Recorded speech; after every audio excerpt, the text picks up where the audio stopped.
Hello everyone. ఈరోజు మనం RRB group D సిరీస్లో మాక్ నెంబర్ 8 మ్యాథ్స్ సొల్యూషన్ చూద్దాం. ఇప్పుడు దీంట్లో బైలింగ్వల్ పీడిఎఫ్, ఇది ఇంగ్లీష్ టు తెలుగు రెండు మీడియంలో ఉంటుంది. మీరు ప్రింట్అవుట్ తీసుకొని క్వశ్చన్ పేపర్ పక్కన పెట్టుకుంటే నేను చెప్పే సొల్యూషన్స్ మీకు జాగ్రత్తగా అర్థమవుతాయి. దీంట్లో ఫస్ట్ క్వశ్చన్కి వెళ్దాం. ఇప్పుడు ఫస్ట్ క్వశ్చన్ చూస్తే ఏమన్నాడంటే, find the ratio of area of square with side s centimeter to the area of the equilateral triangle having its side equal to 2s centimeters.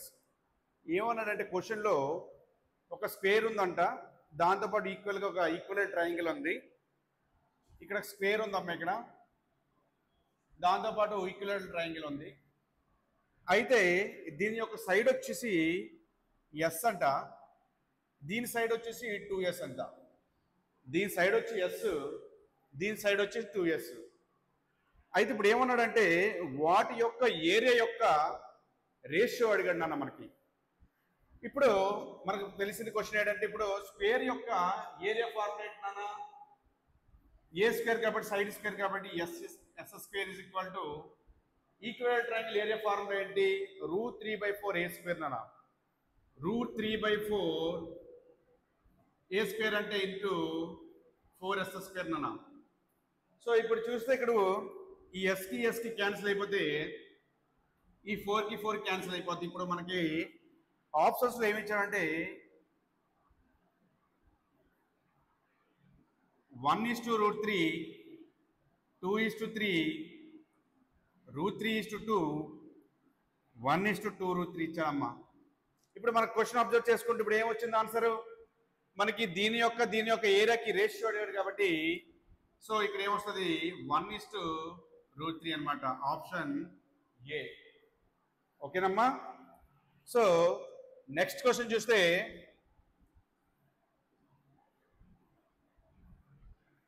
Question number 2, second question చూస్తే, Priya spends 80% of her monthly income and saves 3,500. Find her monthly income అన్నాడు. ప్రియా అంట ఆమెకు వచ్చిన ఆదాయంలో, ఆమెకు వచ్చిన ఇన్కంలో 80% ఆమె save చేస్తుందంట. 80% స్పెండ్ చేస్తుందంట. అయితే ఆమె 3,500, 3,500 అనేది ఆమె ఏం చేస్తుందంట? సేవ్ చేస్తుంది. అయితే ఆమె యొక్క మంత్లీ ఇన్కమ్ ఎంత అని అడిగాడు. సో ఇప్పుడు ఆమె ఎంత స్పెండ్ చేస్తుంది? 80% స్పెండ్ చేస్తుంది. సేవింగ్స్ ఎంత అమ్మా? 3,500, 3,500. అంటే 100లో 80 పోతే ఇంకెంత ఉంటుందమ్మా? 20%. ఈ 20% వాల్యూ క్వశ్చన్లో ఇచ్చాడు మనకి. అంటే ఇప్పుడు 3,500 అనేది దేని వాల్యూ అంటే 20 అమ్మా. మనకు కావాల్సింది ఏంటంటే మంత్లీ ఇన్కమ్ కాబట్టి 100% వాల్యూ కావాలి. సో 100% వాల్యూ కావాలి కాబట్టి ఇక్కడ 0, 0 ఇది 50స్లో పోద్దమ్మా. సో 5 5 25, 2 ఉంటుంది, 5 3 15, 7 5 1750 నాన్న. సో ఇంకో 0 ఉంది కాబట్టి 17500, 17500. ఓకేనమ్మా. సో సెకండ్ క్వశ్చన్ ఆప్షన్ వచ్చేసి బి. సో నెక్స్ట్ క్వశ్చన్ చూడండి, థర్డ్ క్వశ్చన్.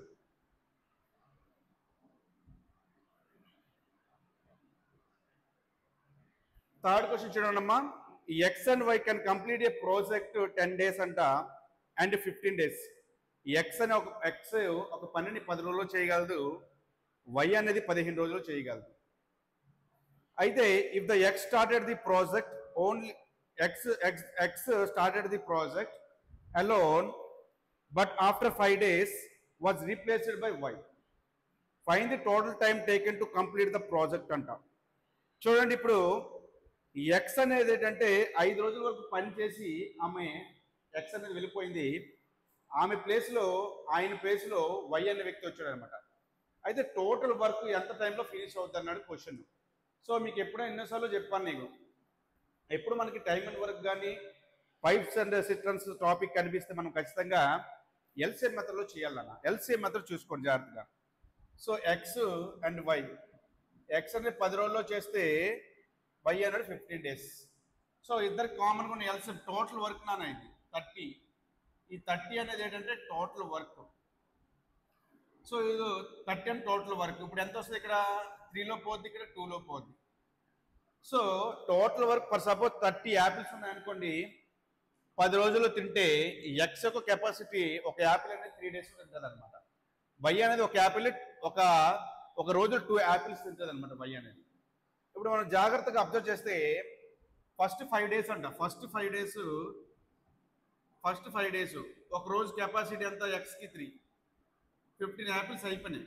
ఇంకా రిమైనింగ్ ఎంత ఉందో 15. ఈ 15 యాపిల్ పళ్ళు ఎవరు తింటారమ్మా? వై వస్తారు కాబట్టి వై తింటాడు. వై ఎన్ని రోజులు తింటాడు? 7.5 daysలో తింటాడు. ఇది 7.5, అది ముందుది 5 days. ఎక్స్ ఎన్ని రోజులు పనిచేసింది? 5 days పనిచేసింది కదా, దాది ప్లస్ ఈ 7.5 days టోటల్ వచ్చేసి 12.5 daysలో మనకి వర్క్ అంతా కంప్లీట్ అవుద్ది అన్న. టోటల్ వర్క్ అనేది ఎప్పుడు కంప్లీట్ అవుద్ది? 12.5 daysలో కంప్లీట్ అవుద్ది. అంటే ఇక్కడ ఆప్షన్ వచ్చేసి డి అమ్మ. ఆప్షన్ వచ్చేసి డి. సో నెక్స్ట్ క్వశ్చన్ చూడండి. Next question time and work, time speed distance question.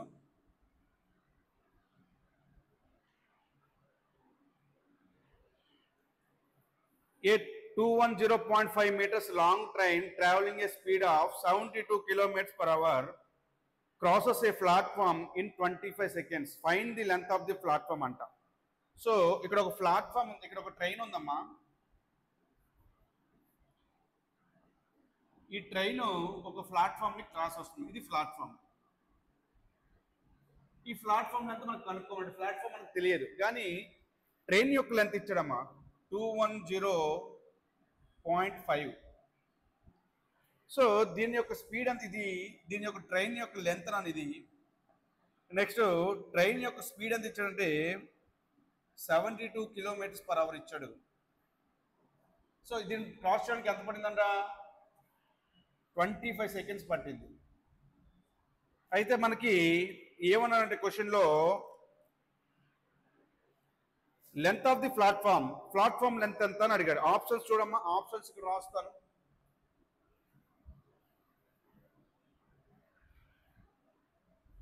(289.5 meter), 295.5 meter, 301.5 meter, 275.0 metre అమ్మా. సో ఇక్కడ మనం క్వశ్చన్ జాగ్రత్త అబ్జర్వ్ చేస్తే ఇప్పుడు మనకి ప్లాట్ఫామ్ యొక్క లెంత్ అడిగాడు. ప్లాట్ఫామ్ యొక్క లెంత్ మనకు క్వశ్చన్లో అడిగాడు. ఇప్పుడు చూడండి, ప్లాట్ఫామ్ లెంత్ కావాలంటే ఇప్పుడు సో ఒక ట్రైన్ ఒక ప్లాట్ఫామ్ దాటిందంటే ప్లాట్ఫామ్ లెంత్ కూడా ఇంక్లూడ్ అవుతుంది కదా. Platform length plus train length రెండు మనం యాడ్ చేసుకోవాలి. ఇప్పుడు డిస్టెన్స్ చూసుకుంటే ట్రైన్ డిస్టెన్స్ ఎంత? 210.5 ప్లస్ ప్లాట్ఫామ్ కాబట్టి distance is equal to speed into time. Speed ఎంత అమ్మా? మనకు అన్ని మీటర్లో ఉన్నాడు కాబట్టి ఇక్కడ కిలోమీటర్ పర్ అవర్లో ఇచ్చాడు. దీన్ని కూడా మనము మీటర్ పర్ సెకండ్స్లో మార్చుకోవాలి. అంటే ఇప్పుడు 72 ఇంటూ 5/18 ఇంటూ 25 seconds కాబట్టి 25. ఇది 18 ఫోర్స్ నానా. ఇదంతా ఇది 20. ఇక్కడ 210.5 plus P is equal to 20 అంటే ఇక్కడ ఎంత అమ్మా? 500 కదా. 20, 50, 500. సో మనకు పి వాల్యూ కావాలి కాబట్టి 500 నుంచి 21.5 తీస్తే అప్రాక్సిమేట్లీ ఎంత ఇది? మామూలుగా చూడండి 500 నుంచి అంటే 5 లాస్ట్లో మనకి 289.5 మీటర్ అమ్మా. 289.5 మీటర్ ఆన్సర్. ఓకేనా? ఇది క్వశ్చన్ ఏం లేదు. మనకి ప్లాట్ఫామ్ లెంత్ కావాలంటే ఖచ్చితంగా ఒక ట్రైన్ ఒక ప్లాట్ఫామ్ దాటిందంటే సో ప్లాట్ఫామ్ లెంత్ కూడా యాడ్ చేసుకోవాలి. సో నెక్స్ట్ క్వశ్చన్ చూద్దాం.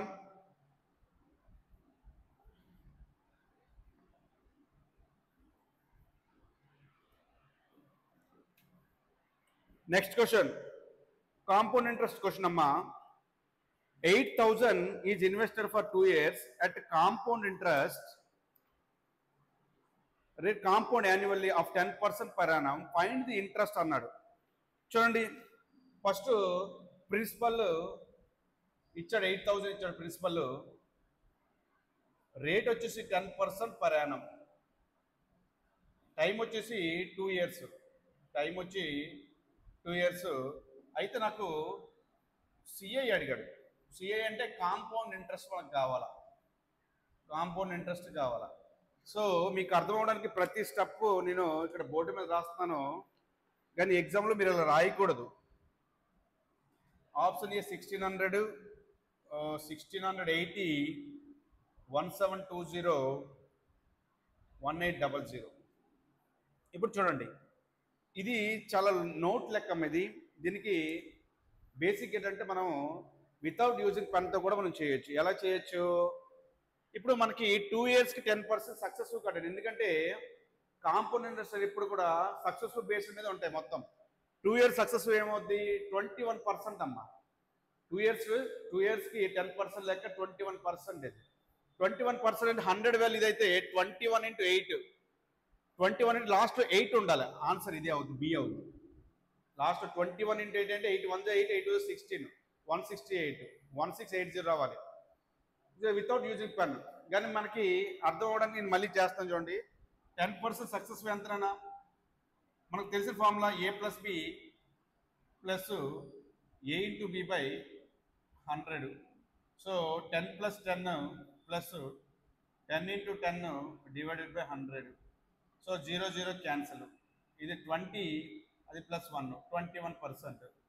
సో మన క్వశ్చన్లో 8000 వాల్యూ ప్రిన్సిపల్ కాబట్టి ప్రిన్సిపల్ 100 అమ్మా, ఇంటూ మనకి 21 వాల్యూ అడిగాడు. 0కి 0 పోయింది.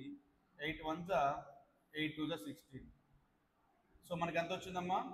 1680. సో ఎగ్జామ్లో మాత్రం చాలా టైం చాలా తక్కువగా ఉంటుంది కాబట్టి మీరు 1కి 2 సార్లు ప్రతి స్టెప్ రాసుకుంటూ వెళ్తే టైం వేస్ట్ అవుతుంది. చాలా జాగ్రత్తగా చూసుకోవాలి. కొన్ని క్వశ్చన్స్కి ఇక్కడే మెంటల్ క్యాలిక్యులేషన్ చేయడానికి ట్రై చేయండి. ప్రతిదీ పెన్ పెట్టకుండా మెంటల్ క్యాలిక్యులేషన్ చేయండి. సో నెక్స్ట్ క్వశ్చన్ చూడండి. ఫైండ్ ది థర్డ్ ప్రపోర్షన్ అన్నాడమ్మా. ప్రపోర్షన్ బేస్డ్ ఇది. నెక్స్ట్ క్వశ్చన్ ఏంటంటే ప్రపోర్షన్ బేస్డ్. మనకి 12 36కి ఇంకా మనకి థర్డ్ ప్రపోర్షన్ అడిగానమ్మా. ఎక్స్ వాల్యూ కనుక్కోవాలి. మనకి థర్డ్ ప్రపోర్షన్ కావాలంటే ఏంటి ఫార్ములా? పర్సన్ ఏ అనుకుంటే ఇది బి అనుకుంటే సి అనుకుంటే థర్డ్ ప్రపోర్షన్ ఫార్ములా ఏంటంటే b² = a × c అమ్మ. b² = a × c.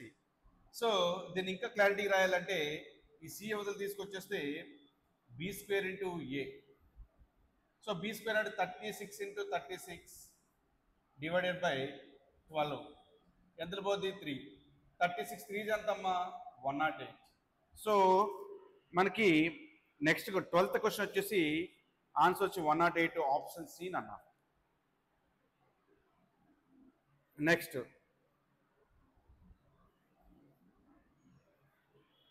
Question.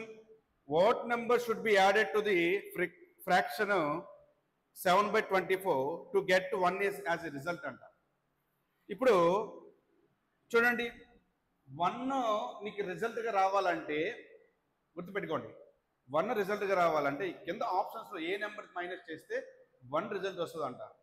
So ఎప్పుడైనా మనకు 1 ఫర్ సపోజ్ నేను ఇప్పుడు 4/5 - 1 ఉందనుకోండి.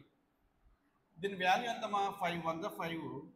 5 నుంచి 4 తీస్తే ఎంత? 1. 1/8 కదమ్మా. నెక్స్ట్ ఫర్ సపోజ్ 8/9 - 1 ఉందనుకోండి. 9 1 9. 9 నుంచి 8 తీస్తే ఎంత అమ్మా? 9 1 9. 9 నుంచి 8 తీస్తే 1. 1/9. మీరు బాగా అబ్జర్వ్ చేస్తే ఎప్పుడు కూడా 1 నెంబర్ మనకి పక్కన ఉంటే జస్ట్ ఏం లేదు, దీని యొక్క డిఫరెన్స్ తీసుకుంటే వచ్చేస్తుంది ఆన్సర్. దీని యొక్క డిఫరెన్స్ మనకి ఆన్సర్ అనమాట. ఇప్పుడు క్వశ్చన్ ఏమన్నాడంటే 7/24కి ఎంత నెంబర్ కిందలో మైనస్ చేస్తే మనకి 1 వస్తుంది అన్నాడు. 1 వస్తుంది అన్నాడు అమ్మ ఆన్సర్. 1 వస్తుంది అంటే ఇప్పుడు ఏంటి? సింపుల్గా ఇప్పుడు 7/24లో కింద ఆప్షన్లో ఏ నెంబర్ తీస్తే 1 వస్తుంది? జస్ట్ ఏం లేదు, దీనికి డిఫరెన్స్ ఎంతమ్మా? డిఫరెన్స్ 24కి 17 డిఫరెన్స్ అంతా 17/24. సో ఆన్సర్ వచ్చేసి బి నాన్న. ఆన్సర్ వచ్చేసి బి. నెక్స్ట్ క్వశ్చన్ చూడండి. Very very important questions. 5 star question ఇది. 5 స్టార్ క్వశ్చన్. అక్కడక్కడ మనకి ఎస్ఎస్సి లెవెల్లో కూడా, ఎస్ఎస్సి సీజీఎల్ సిహెచ్ఎస్ లెవెల్ కూడా కొన్ని కొన్ని క్వశ్చన్స్ మనకు తగులుతుంటాయి. సో ఆ లెవెల్ వరకు మనం నేర్చుకుంటే ఈ గ్రూప్ డి ఈ రైల్వేకి సంబంధించిన క్వశ్చన్ చాలా ఈజీగా చేయగలం అనమాట. సో అర్థమైందా? ఇప్పుడు మనం చూసుకుంటే a container has juice and water in the ratio 7:3 respectively. If 20% if 20 liters of mixture is replaced with the same quantity of water, the ratio of juice to water becomes 1:1 అన్న. Find the initial quality of the mixture in the container అన్నారు. Question ఏం లేదు, మళ్ళీ చెప్తాను చూడండి. ఒక container ఉంది, for suppose ఇది ఒక కంటైనర్ అనుకోండి, ఇది ఒక కంటైనర్. ఈ కంటైనర్లో జ్యూస్ ఉంది, వాటర్ ఉంది. ఈ కంటైనర్లో జ్యూస్ ఉంది, మిక్చర్ అనమాట. మిక్చర్ అంటే ఏంటి? మిక్చర్ అంటే ఏంటి? ఏదైనా అవ్వచ్చు, పాలు నీరు మిక్చర్ అవ్వచ్చు, నెక్స్ట్ యాపిల్ గ్రేప్స్ మిక్చర్ అవ్వచ్చు. కానీ ఇక్కడ ఏమన్నానంటే మిక్చర్ స్పెషల్గా ఇచ్చారు కొన్ని. జ్యూస్ ప్లస్ వాటర్ ఉందంట. ఫర్ సపోజ్ దీనిలో 2 మిక్చర్స్ ఉన్నాయి, జ్యూస్ ఉంది, వాటర్ ఉంది. జ్యూస్ ఎంత ఉందంటే రేషియో 7:3 ఉంది, వాటర్ వచ్చి 3 రేషియో ఉందమ్మా. అయితే ఇప్పుడు ఏం చేస్తానంటే if 20 liters of mixture is replaced with same quantity of water. అయితే ఈ కంటైనర్ నుంచి ఇప్పుడు ఏం చేస్తానంటాడు 20 లీటర్ మిక్చర్ చేస్తాడు. 20 లీటర్స్ 20 లీటర్స్ మిక్చర్ తీసేసి అదే 20 లీటర్స్ వాటర్ యాడ్ చేస్తున్నాడు. అదే 20 లీటర్స్ ఇలా ఈ సైడ్ నుంచి మిక్చర్ చేస్తున్నాడు, ఈ సైడ్ నుంచి వాటర్ పోసేస్తున్నాడు. అంటే మనకి రాజకీయ నాయకులు ఏంటంటే ఈ పథకాలు ఇస్తారు కదా, అలాగే అనమాట. పథకాలు ఇచ్చేటప్పుడు ఇలాగే ఇస్తారు, ట్యాక్స్ రూపంలో డబ్బులన్నీ మళ్ళీ కలెక్ట్ చేసుకుంటారు. అలాగే అనమాట ఇక్కడ ప్రాసెస్ కూడా అంతే. అంటే ఇప్పుడు ఏంటంటే మిక్చర్ 20 లీటర్స్ తీసేసి దాని ప్లేస్లో 20 లీటర్స్ మిక్చర్ బదులు ఓన్లీ వాటర్ యాడ్ చేస్తున్నాడు.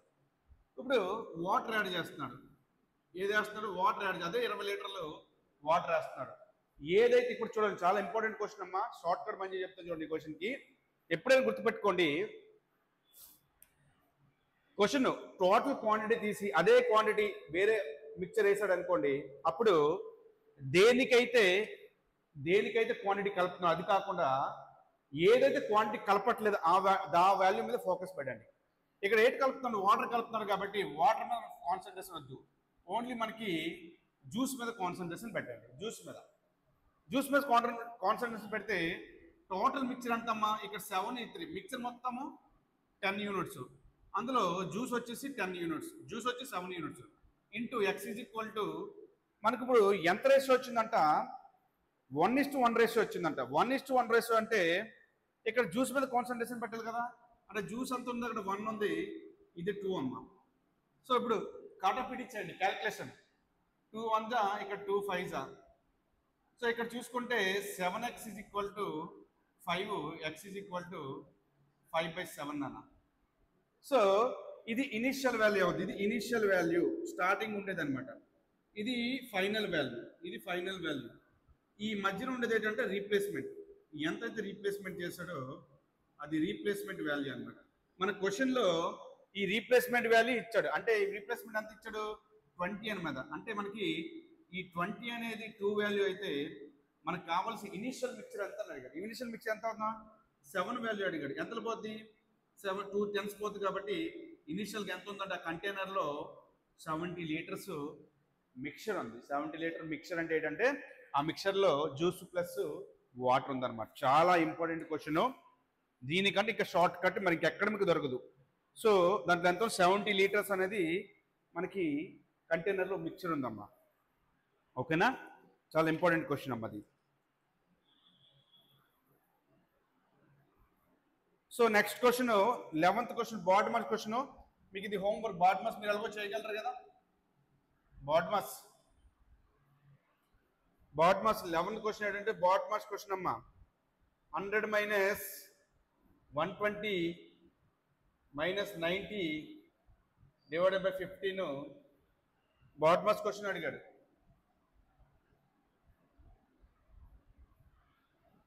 -14 14 -4 4 అమ్మా. సో బాడ్మస్ క్వశ్చన్ చూడండి. సరే ఈ క్వశ్చన్ చెప్తాను హోంవర్క్. నెక్స్ట్ క్వశ్చన్ మాత్రము ఈ క్వశ్చన్ చెప్పేస్తే నెక్స్ట్ క్వశ్చన్ మాత్రం మీరు ఖచ్చితంగా హోంవర్క్ చేయాలి. ఓకేనా? ఇప్పుడు చూడండి బాడ్మస్లో మనకి బాడ్ మాస్ అంటే ఏంటమ్మా, BODMAS బాడ్ మాస్. ఇది బ్రాకెట్ నాన్న. బ్రాకెట్లో 3 టెస్ట్ బ్రాకెట్స్ ఉంటాయి. మళ్ళీ ఫస్ట్ది క్లోజ్ బ్రాకెట్స్, తర్వాత స్మాల్, తర్వాత కర్లీ బ్రాకెట్స్, తర్వాత O అంటే ఆఫ్ అమ్మ, D అంటే డివిజన్, M అంటే మల్టిప్లికేషను, A అంటే ఎడిషన్, S అంటే సబ్స్ట్రాక్షన్. ఇది ఆర్డర్. దీన్ని వి బాడ్ మాస్ అని కూడా అంటారు, వర్నాక్యులర్ బాడ్ మాస్ అంటారు. సో ఈ ఆర్డర్ బట్టే చేయాలి. మనకు నచ్చినట్టు చేస్తే క్వశ్చన్ ఆన్సర్ రాదు. ఇది రూల్ అనమాట. సో ఈ రూల్ బట్టి చేస్తేనే దీనికి ఒక ప్రోటోకాల్ ఉంటుంది. ఈ క్వశ్చన్ చేయాలంటే ఖచ్చితంగా ఈ రూల్లోనే చేయాలి ఖచ్చితంగా ఆన్సర్. ఓకేనా? ఇప్పుడు ఇక్కడ మనం చూసుకుంటే ఫస్ట్ ఏం చేయాలి, బ్రాకెట్ సాల్వ్ చేయాలి. బ్రాకెట్ సాల్వ్ చేయాలి. ఇక్కడ చూడండి 15 6 కదా, 15 6 90. ఇక్కడ 120 నుంచి 6 ఇస్తే 114. ఎంతమ్మా? ఇక్కడ 100 మైనస్ ఎంతది, 126 తీస్తే 114. సో 100 నుంచి మైనస్ తీస్తే -14. సో ఆన్సర్ వచ్చేసి ఆప్షన్ ఏ. సో నెక్స్ట్ క్వశ్చన్లో మనకి ఎక్కడైనా బాడ్ మాస్ క్వశ్చన్ మళ్ళీ కనిపిస్తే మీరు చేయాలి అది. ఓకేనా?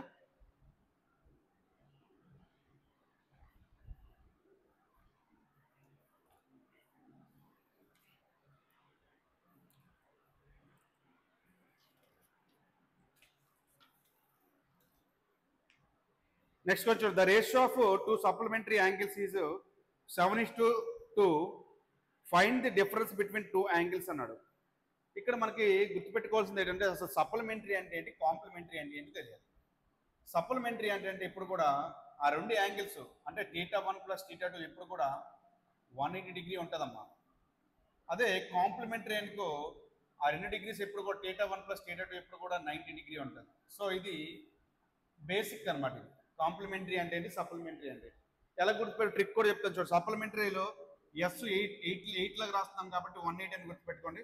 కాంప్లిమెంటరీ ఆటోమేటిక్గా ఒకటి గుర్తుండడం కూడా ఆటోమేటిక్ గుర్తుంటుంది. ఇప్పుడు మనం క్వశ్చన్ చూసుకుంటే సప్లిమెంటరీ యాంగిల్స్ యొక్క రేషియో ఇచ్చాడు. ఒకటి θ1 θ2 రేషియో ఇచ్చాడమ్మా 7:2. Find the difference between 2 angles అన్నాడు. సో మనకి సప్లిమెంటరీ యాంగిల్ ఎంత అని చెప్పాను, 180. ఈ 180 వాల్యూ రేషియోలో 9 ఇచ్చాడు. మనకి డిఫరెన్స్ అడిగాడు. డిఫరెన్స్ అంతా 5 వాల్యూ అడిగాడు. సో ఇక్కడ 20s డిఫరెన్స్ ఎంత వస్తుంది, 100 అన్నమాట.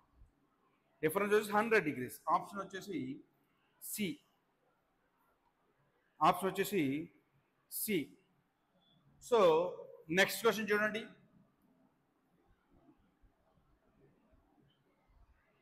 నెక్స్ట్ క్వశ్చన్ ఇది మళ్ళీ బాడ్ మాస్ ఇచ్చాడు. ఏమిచ్చాడు, 240 divided by 60 minus 120 divided by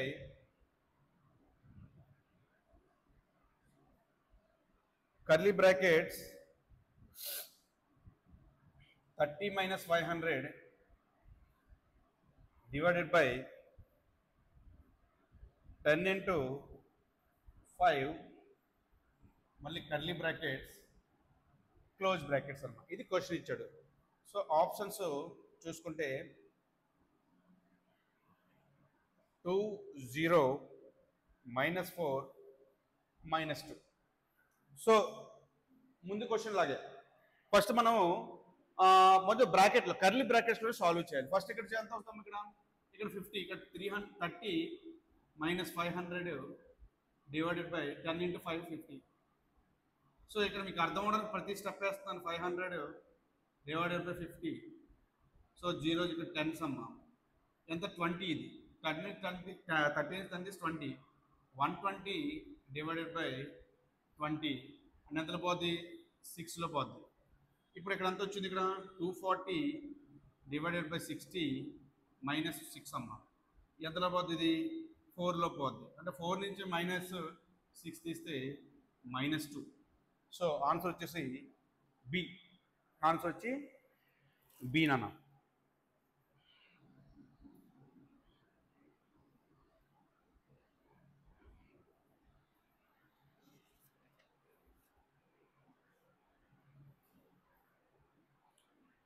next question చూడండి.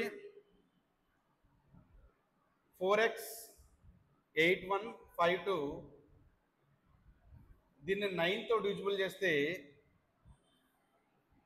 ఇక్కడ ఎక్స్ ప్లస్ ఎంత నెంబర్ పెడితే 9తో ఖచ్చితంగా డివిజిబుల్ అయిపోద్దంట.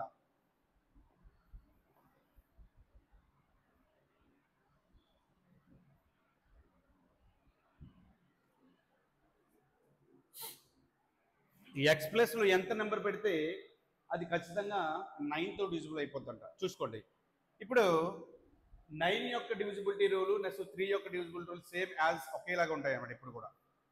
అంటే ఈ నెంబర్స్ అన్నీ కలిపాడు అనుకోండి, ఈ నెంబర్స్ అన్ని కలిపితే సింగిల్ డిజిట్ వచ్చిన వరకు కలిపితే ఆ సింగిల్ డిజిట్ వచ్చే వరకు ఆ సింగిల్ డిజిట్ మొత్తం కలపాలి. కలిపిన తర్వాత వచ్చే నెంబర్ 9తో డివిజిబుల్ అయింది అనుకోండి, ఆ నెంబర్ మొత్తం 9తో డివిజిబుల్ అయిపోద్ది. ఫర్ సపోజ్ నేను 5457 అనే నెంబర్ ఇచ్చాను. ఈ నెంబర్ 9తో డివిజిబుల్ అవుతుంది సార్ అంటే చెక్ చేద్దాం. ఎలాగా? ముందు డిజిటల్ సమ్ ఉంటుంది. ఇక్కడ 5 4 9 ఈ రెండు కలిపితే 8 అని 9తో పోద్దా? పోదు. సో ఖచ్చితంగా ఈ 145 అనే నెంబర్ అనేది ఖచ్చితంగా 9తో పోదు. సేమ్ ఇప్పుడు దీన్ని కూడా అదే అప్లై చేయండి. ఇక్కడ చూస్తే చూడండి, డిజిటల్ సమ్ చూడండి, ఇక్కడ 8 9, ఇక్కడ 5 2 9 అయిపోయింది. ఇక్కడ ఎక్స్ ప్లస్లో ఎంత పెడితే 9తో డివిజిబుల్ అవుతామా? ఎక్స్ ప్లస్లో 7 పెడితేనే అది ఖచ్చితంగా 9తో డివిజిబుల్ అయిపోతుంది. ఇప్పుడు 7 పెట్టామనుకోండి, 7 + 2 9 కాబట్టి 9తో 9 డివిజన్ అయిపోతుంది. కాబట్టి ఆన్సర్ వచ్చేసి 7 అమ్మా. డిజిటల్ సమ్ కూడా 3 యొక్క డివిజిబుల్ టు 9 యొక్క డివిజిబుల్ టు సేమ్ ఒకేలాగా ఉంటాయి. 3 ఒకటి 7 ఒకటి సేమ్ ఒకేలాగా ఉంటాయి.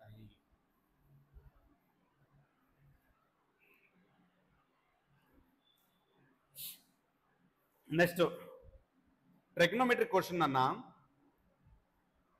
9 tan power 4 theta plus 4 minus 12 tan square theta is equal to 0 ఇచ్చాడమ్మా. ఓకేనా? అయితే మనకు క్వశ్చన్లో ఏమడిగాడంటే find the cot theta value క్వశ్చన్లో అడిగాడు. మనకు కాట్ థీటా వాల్యూ అడిగాడు. సో మనకు కాట్ థీటా వాల్యూ కావాలి. ఆప్షన్స్ ఏమి ఇచ్చాడు చూద్దాం ఒకసారి. √2/3, √3/2, 2/3, 3/2. చూడండి, ఈ క్వశ్చన్ ఎలా సాల్వ్ చేయాలి సార్? ఇప్పుడు మీరు క్వశ్చన్ బాగా అబ్జర్వ్ చేయండి.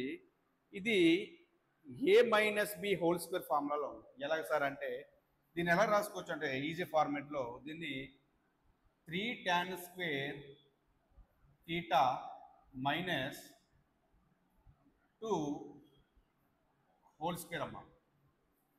3 tan square theta minus 2 whole square ఎలా ఉంది సార్ అంటే ఇప్పుడు బాగా వచ్చేసి ఇప్పుడు ఇది ఫర్ సపోజ్ మనకు తెలిసిన ఫార్ములా ఏంటి? a-b² ఫార్ములా ఏంటమ్మా? a² + b² -2 × ab. సో ఈ ఫార్మేట్లో రాస్తే a ప్లస్ ఎంత రాయాలి ఇప్పుడు? 9 tan power 4 theta plus 2² అంటే ఎంతమ్మా? 4 -2 × 3 tan square × 2 అన్నమాట. ఇప్పుడు ఇది మనం అలా రాసుకోవాలి. ఇప్పుడు 9 tan power 4 theta plus 4 minus 12 tan square theta.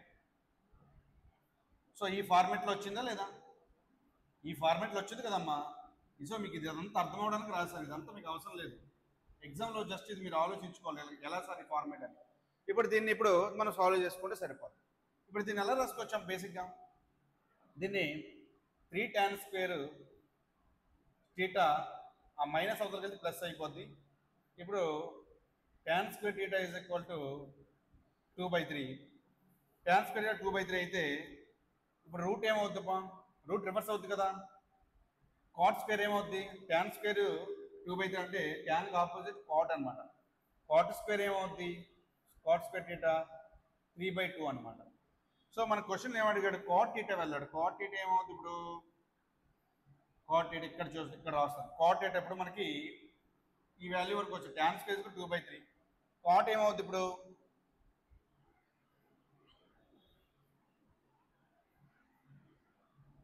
Cot ఏమవుద్ది? కాట్ స్క్వేర్ రివర్స్ అవుతుంది కాబట్టి 3/2. So cot theta is equal to square of దగ్గర రూట్ అయిపోతుంది కాబట్టి √3/2 ఇదమ్మా ఆన్సర్. cot theta మనకు వాల్యూ అడిగాడు కాబట్టి √3/2 ఎక్కడ ఉంది? ఆప్షన్ బి అమ్మా, ఆప్షన్ బి. ఓకేనా? సో ఇలాంటి క్వశ్చన్స్ అక్కడక్కడ డిఫికల్ట్ క్వశ్చన్లు ఒకటో రెండు వస్తుంటాయి. ఈ క్వశ్చన్లు ఎవరైతే చేయగలరో వాళ్ళకి మ్యాథ్స్లో అవుట్ ఆఫ్ వస్తాయి. ఈజీ క్వశ్చన్ అందరూ చేస్తారు, డిఫికల్ట్ క్వశ్చన్ చేస్తేనే మనం రేస్లో ముందు ఉండగలం అనమాట. Next question, 300 men complete a construction a road in 800 days.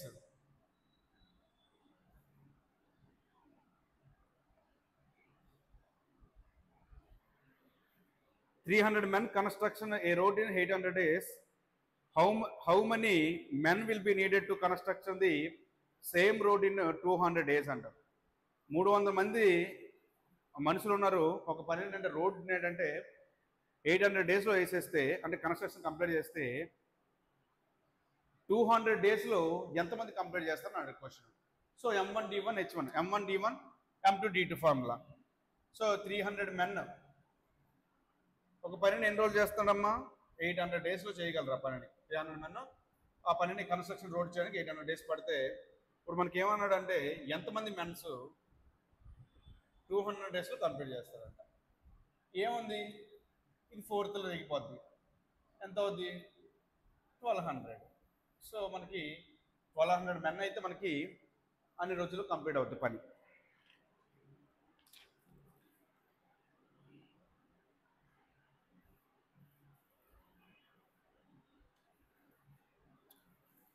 Next question,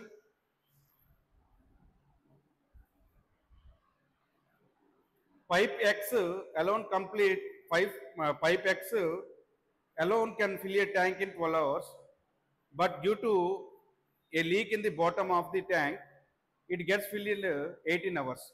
If the tank is full, how much time will a leak alone take to empty the tank అన్నాడు.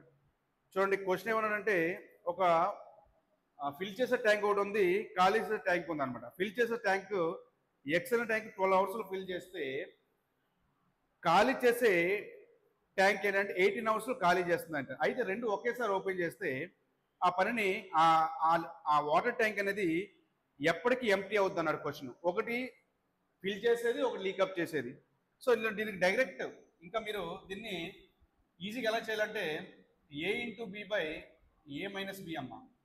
Direct ఒకటి fill చేసేది ఖాళీ చేస్తే A/B/A-B.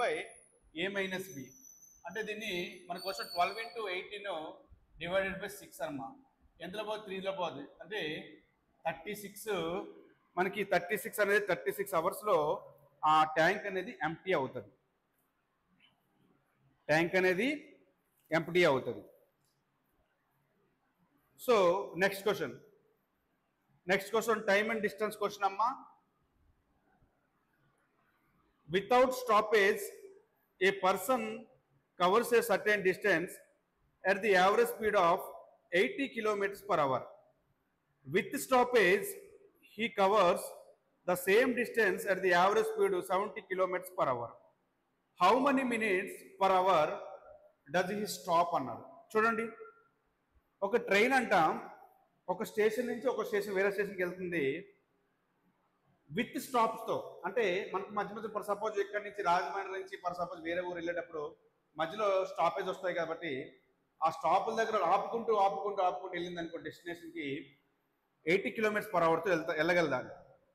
Without stoppage covers distance average speed. Without stop అంటే ఎటువంటి stoppage లేకుండా 70 km/hతో వెళ్ళిపోతుందంట. అయితే ఏమన్నాడు, how many minutes per hour does ఈ స్టాప్, ఎంత టైము ఒక్కొక్క స్టేషన్ దగ్గర ఆపింది అని అడుగుతుంది. సో చాలా ఇంపార్టెంట్ క్వశ్చన్ అమ్మా. ఇది నెంబర్ ఆఫ్ టైమ్స్ రైల్వే ఎగ్జామ్స్లో ఇచ్చాడు, విత్ స్టాపేజ్, వితౌట్ స్టాపేజ్. దీనికి మంచి గోల్డెన్ ట్రిక్ కూడా చెప్తాను చూడండి, ఎప్పుడైనా గుర్తుపెట్టుకోండి. With stop, without stoppage question మీకు ఎప్పుడు రేపు పొద్దున్న ఏ ఎగ్జామ్లో కనిపించిన difference by largest value into time అన్న. విత్ స్టాప్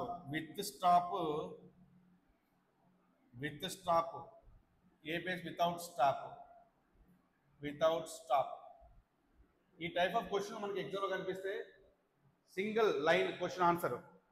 ఓకేనా? Difference is equal to short cut అనేది difference is equal to largest value largest value into time. ఎప్పుడు కూడా ఈ క్వశ్చన్ ఎప్పుడు మనకి మినిట్స్లో అడుగుతాడు క్వశ్చన్. సో డిఫరెన్స్ ఒకటి 80 కిలోమీటర్స్ పర్ అవర్, ఇంకోటి 70 kilometres per hour.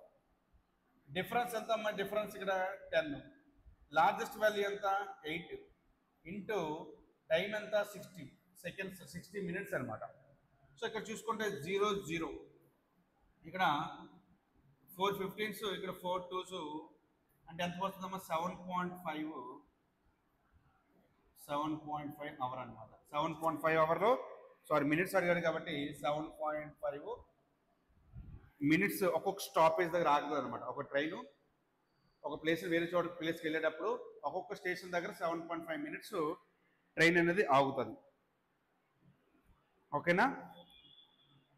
Next question, time and distance question అమ్మా. The lengths of train A and train B are 2050.5 meters and 249.5 meters respectively. Running in opposite directions, they cross each other 12.5 seconds. Find their combined relative speed. Combined relative speed చూడండి, ఏం లేదు question. రెండు trains, ఇక్కడి నుంచి ఒక train వస్తుంది, ఇక్కడ నుంచి ఒక ట్రైన్ వస్తుంది. సో ఈ ట్రైన్కి మనం ఏ అని పేరు పెట్టుకుందాం, ఈ ట్రైన్ బి అని పేరు పెట్టుకుందాం. అయితే ఏ అనే ట్రైన్ యొక్క పొడవు, ఈ ట్రైన్ యొక్క పొడవు ఎంత అంటే 250.5 మీటర్ అమ్మ. బి అనే ట్రైన్ దీని పొడవు అంటే 249.5 మీటర్. సో ఈ రెండు క్రాస్ అవడానికి టైం ఎంత పడిందంటే 12.5 సెకండ్స్ పడింది. అయితే ఒక్కొక్క ట్రైన్ యొక్క యావరేజ్ స్పీడ్, రిలేటివ్ స్పీడ్ అడిగాను. సింపుల్గా ఏంటంటే స్పీడ్ కనుక్కోవాలి. ఏం కనుక్కో? స్పీడ్ కనుక్కోవాలి. 120 kilometres per hour, 132 kilometre per hour, 144 kilometre per hour, 150 kilometre per hour. చూడండమ్మా, ఇప్పుడు ఒక ట్రైన్ రెండు ట్రైన్స్ క్రాస్ అవుతుంది. ఇప్పుడు నీకు ఎన్నోసార్లు చెప్పాను నేను, రెండు ట్రైన్లు ఆపోజిట్ డైరెక్షన్ వచ్చాయంటే రిలేటివ్ స్పీడ్ రిలేటివ్ డిస్టెన్స్ కానీ ఎప్పుడు యాడ్ చేయాలి. మనకి స్పీడ్ ఈజ్ ఈక్వల్ టు ఏంటంటే డిస్టెన్స్ అపాన్ టైం. డిస్టెన్స్ అంటే రెండు ట్రైన్ల స్పీడ్, వాడి యొక్క లెంత్ రెండు కలపాలి. ఈ రెండు కలిపితే ఎంతమ్మా? 250.5 214.5 అంటే 5 వెళ్ళిపోతే 500. ఈ డిస్టెన్స్ వచ్చి 500. ఎంత టైం ఇది? 12.5. సో ఇక్కడ అంతా 125. సో ఇక్కడ 10 పైకి పంపించేస్తాను. ఇక్కడ రాస్తాను చూడండి, 5000/125. కానీ ఇది మనకి మీటర్ పర్ సెకండ్లో ఉంది, కానీ మనకు కావాల్సిన కిలోమీటర్ పర్ అవర్లో కావాలి. సో కిలోమీటర్ పర్ అవర్లో కావాలంటే మనకి దీన్ని ఎందులో మార్చుకోవాలి? 18/5తో మల్టిప్లై చేయాలమ్మా. ఇప్పుడు మనకు బాగా చూడండి, 5 1 5000 కదా ఇది. నెక్స్ట్ ఇక్కడ 25 5s, ఇక్కడ 25 40s, ఇక్కడ 5 8s. సో 18 8s ఎంత? 144. 18 8s ఎంత అమ్మా? 144. ఎప్పుడైనా గుర్తుపెట్టుకోండి, టేబుల్స్ ఏమి లేదు, టేబుల్స్ అనేది చాలా ఈజీ. సో దీన్ని 80 అనుకోండి, దాన్ని 64 అనుకోండి, దీన్ని 80 దాన్ని 64 అనుకోండి, జస్ట్ యాడ్ చేయడం. సో మనకి ఎంత వచ్చింది ఓవరాల్గా? 144 కిలోమీటర్స్ పర్ అవర్ అనేది ఆ ట్రైన్ యొక్క యావరేజ్ స్పీడ్ అనమాట. ఓకేనా? చాలా ఇంపార్టెంట్ క్వశ్చన్ అమ్మా.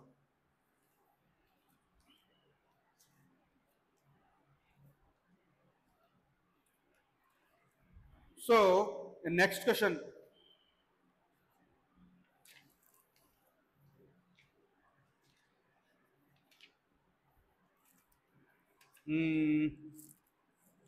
నెక్స్ట్ క్వశ్చన్ అయిపోయింది.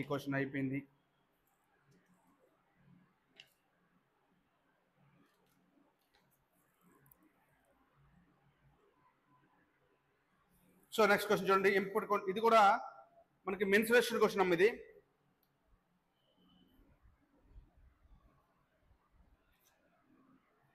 The height and slant height of a right circular cone are 4 root 15 centimeters and 17 centimeters respectively. Find the curved surface area of cone అన్నాడు. ఇది కోన్ అమ్మ, ఇది కోన్. కోన్ ఐస్ క్రీమ్ తింటాం కదా, ఆ cone అనుకోండి. ఇది కోన్. సో ఇది సెంటర్. సో ఇది హైట్ అమ్మ, ఇది రేడియస్, ఇది స్లాంట్ హైట్. దీని హైట్ అంటాము, దీని రేడియస్, ఇది స్లాంట్ హైట్.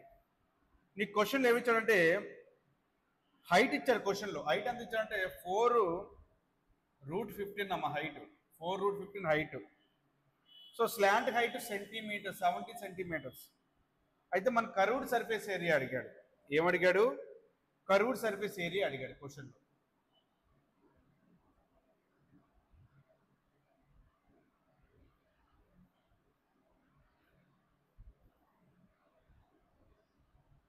మనకు కావాల్సింది ఏంటంటే కర్వ్డ్ సర్ఫేస్ ఏరియా కావాలి. కర్వ్డ్ సర్ఫేస్ ఏరియా కోన్ యొక్క 3 ఫార్ములాస్ చాలా ఇంపార్టెంట్. ఫస్ట్ కోన్ యొక్క వాల్యూమ్. వాల్యూమ్ అంటే ఏంటి? 1/3 πr²h. తర్వాత కర్వ్డ్ సర్ఫేస్ సిఎస్ఏ కావాలంటే πrl అనమాట. నెక్స్ట్ టోటల్ సర్ఫేస్ ఏరియా కావాలంటే πrl+r అనమాట. ఇవి బాగా గుర్తుండాలి మనకి. ఇప్పుడు మనకి ఏమడిగాడు క్వశ్చన్లో? మనకి సిఎస్ఏ అడిగాడు, అంటే కర్వ్డ్ సర్ఫేస్ ఏరియా కావాలి. కర్వ్డ్ సర్ఫేస్ ఏరియా అంటే మనకి స్లాంట్ హైట్ తెలుసు, ఎల్ అంటే స్లాంట్ హైట్ తెలుసు, రేడియస్ మనకు కనుక్కోవాలి. రేడియస్ అంటే ఇప్పుడు ఇది రైట్ యాంగిల్ ట్రయాంగిల్ కదా అన్నది, ఇది రైట్ యాంగిల్ ట్రయాంగిల్ కదా. ఇది 17 అయితే ఇది 4 root 15. నీకు బేస్ వాల్యూ కావాలి. నీకు ట్రిగ్నోమెట్రీ పైథాగరస్ రూల్స్ తెలియాలి. అంటే తెలుగులో అయితే భుజము స్క్వేర్ కర్ణ స్క్వేర్ ప్లస్ కార్నర్ స్క్వేర్ కదా. సో దీన్ని hypotenuse square is equal to perpendicular square plus base square amma. So hypotenuse only kavalante hypotenuse is equal to p square plus b square root over anamata. So manaki adi ivale, manaki em adugante base value korukovali. Ante ippudu minus ayipothu kada, minus ante 4 root 15 whole square minus 17 square amma. దీన్ని ఇప్పుడు మనం route కట్టాలి. 4 square ఇక్కడ రాస్తాను, 4 square 16. So root 15 square కడితే 15, 16 route 15కి square కడితే స్క్వేర్కి route పోతుంది కాబట్టి 15. ఎంత ఇది? ఇది 150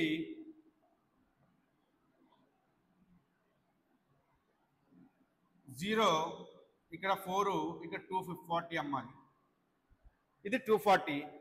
నెక్స్ట్ ఈ 240 మైనస్ 17 స్క్వేర్ అంట 289. సో ఇప్పుడు దీన్ని మైనస్ చేశారనుకోండి ఏమొస్తుంది? రూట్ ఓవర్ 40 నుంచి 49. అంటే ఇప్పుడు ఎంత వచ్చింది? రూట్ మనకి r అనేది 7 వచ్చింది. ఇప్పుడు r ఎంత అమ్మది? ఇది 7 ఇది. సో మనకు తెలిసింది ఇప్పుడు రేడియస్ తెలుసు, πr². ఇప్పుడు మనకి ఇప్పుడు కర్వ్డ్ సర్ఫేస్ ఏరియా కట్టాలి. కర్వ్డ్ సర్ఫేస్ ఏరియా ఫార్ములా ఏంటి? 22 అంటే πrl 22/7 ఇంటూ రేడియస్ 7, ఎల్ అంతా 17. సో 0 రేడికేడి క్యాన్సర్. చూడండి 7 2 జా, ఇక్కడ చూడండి 17 2 జా 34 అన్న. లాస్ట్లో 4 ఉండాల. 4 ఎక్కడ ఉంది? ఒక్క ఆప్షన్లో ఉంది 4. యూనిట్ ప్లేస్ కూడా చాలా జాగ్రత్తగా అబ్జర్వ్ చేయాలి. 22 into 17 మల్టిప్లై చేస్తే మనకు ఆన్సర్. కానీ ఈ ఆప్షన్ ఇది మల్టిప్లై చేస్తే కూర్చోకూడదు. 17 2 జా 34, లాస్ట్లో యూనిట్ ప్లస్ 4 ఉండాలి. 4 ఎక్కడ ఉంది? లాస్ట్లో ఒకటే ఉంది కాబట్టి అదే ఆన్సర్ అనమాట. ఓకే అమ్మా, అది. సో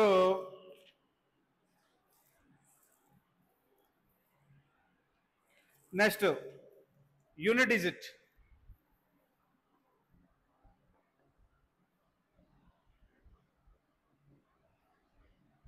యూనిట్ డిజిట్ అని కూడా కొన్నిసార్లు మనం చూసుకోవాలి, లాస్ట్లో డిజిట్ ఏమొస్తుందని చెప్పేసి. నెక్స్ట్ ఇప్పుడు క్వశ్చన్ ఏమంటే 237/51 దీని యొక్క యూనిట్ ప్లేస్ అడిగారు, యూనిట్ డిజిట్.